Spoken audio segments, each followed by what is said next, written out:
জাকের আলী অনেক ধ্বংসস্তূপে দাঁড়িয়ে একাই লড়লেন। পাকিস্তানের বিরুদ্ধে মিরপুরে দ্বিতীয় টি-20তে দলকে জয় এনে দেওয়ার পেছনে বড় কৃতিত্ব তার। পেয়েছেন ম্যাচ সেরার পুরস্কার। সতীর্থরা যখন আসা যাওয়ার মিছিলে তখন অন্য প্রান্ত আগলে রেখে বাংলাদেশকে 133 রানের সংগ্রহ এনে দিয়েছেন তিনি।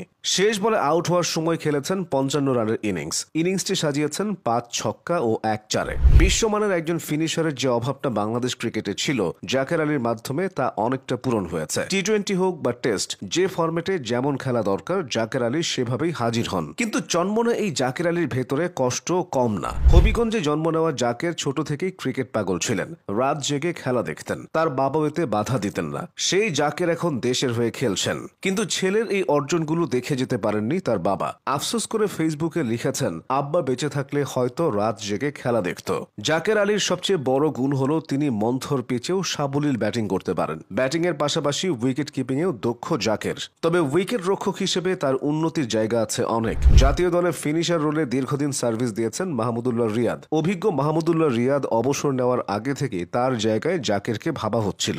কাগজে কলমে আন্তর্জাতিক ক্রিকেটে জাকেরের অভিষেক হয়েছে 2023 সালের অক্টোবরে। সেটা অবশ্য এশিয়ান গেমসে, যেখানে খেলেছে দ্বিতীয় সারির দল। তবে বাংলাদেশের হয়ে জাকেরের আসল অভিষেক হয় 2024 সালের 4 মার্চ শ্রীলঙ্কার বিপক্ষে টি-20 ম্যাচ দিয়ে। এর আগে বিপিএল দিয়ে সবার নজরে আসেন জাকের। তাও ছিলেন না ম্যানেজমেন্টের প্রথম পছন্দ। অফ স্পিনার আল ইসলামের চোটে শেষ মুহূর্তে দলে তার নাম অন্তর্ভুক্ত হয়। স্কোয়াডে সুযোগ পাওয়ার পর জায়গা করে নেন একাদশেও। সুযোগ পেয়েই সদ্ব্যবহার করেন। বুঝিয়ে দিয়েছিলেন পাকাপোক্তভাবেই বাংলাদেশ দলের ফিনিশিং এর দায়িত্বটা নিজের করে নিতে এসেছেন। তার পুরো নাম জাকের আলী অনেক। তার বড় বোন শাকিলা ববে একজন সাংবাদিক। বড় ভাই শাকের আলী অপু বিভাগীয় পর্যায়ে নিয়মিত ক্রিকেট খেলেছেন। ভাইকে দেখেই ক্রিকেটার হওয়ার স্বপ্নটা উকি দিয়েছিল অনেকের মনে। 2010 সালের কোনো একদিন ভীত কণ্ঠে বড় ভাইকে জানিয়েছিলেন নিজের ক্রিকেটার হওয়ার স্বপ্নের কথা। বড় ভাই নিজে ক্রিকেটার হওয়ায় ছোট ভাইয়ের আবদার ফেলে দেননি। সপ্তম শ্রেণী পড়ুয়া অনেককে নিয়ে 2010 সালের এক দুপুরে বিকেএসপিতে উপস্থিত হন।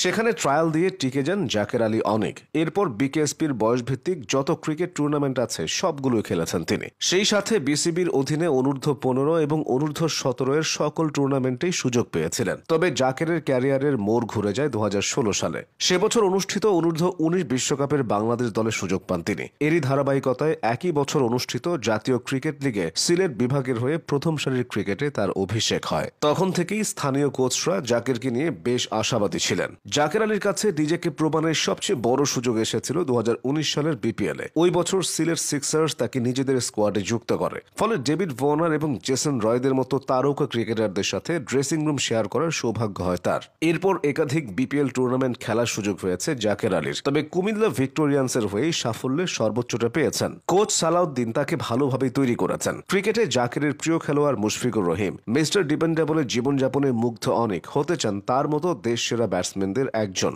জাকের আলী অনেকের চাওয়া পূর্ণতা পাক, এমনটাই প্রত্যাশা।